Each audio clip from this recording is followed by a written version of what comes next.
विशेष पथक गुन्हे शाखा नाशिक शहरकडील पोलीस अंमलदार योगेश सानप यांना मिळालेल्या खात्रीशीर बातमीनुसार 20 एप्रिल रोजी मुंबई नाका पोलीस ठाणे येथे भारतीय दंडविधानसह मपोका अंतर्गत गुन्हा करून पळून गेलेल्या आरोपी प्रवीण पुंडलिक निबारे वय वर्षे 19, रोशन भगवान माने वय वर्षे 22, अजय संतोष शिंदे वय वर्षे 19, देव संगीता वाघमारे वय वर्षे 19,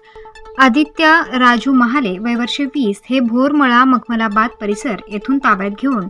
त्यांच्याकडे चौकशी करून गुन्ह्याची उकल करून पुढील कारवाई तपासकामी मुंबई नाका पोलीस ठाण्याच्या ताब्यात देण्यात आले। सदरची कामगिरी पोलीस आयुक्त संदीप कर्णिक, पोलीस उपायुक्त प्रशांत बच्छाव, सहाय्यक पोलीस आयुक्त डॉक्टर सीताराम कोल्हे, वरिष्ठ पोलीस निरीक्षक जयराम पायगुडे, विशेष पथक गुन्हे शाखा नाशिक शहर यांच्या मार्गदर्शनाखाली सहाय्यक पोलीस निरीक्षक हेमंत नागरे, पोलीस उपनिरीक्षक मुक्तेश्वर लाड, सहाय्यक पोलीस उपनिरीक्षक रंजन बेंडाळे,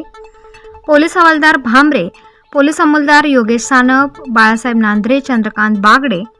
अनिरुद्ध येवले, गणेश वडजे, पोलीस हवालदार रोकडे, कोल्हे, सोनवणे, पोलीस अंमलदार निकम यांनी केले आहे। Star news bureau, Nashik.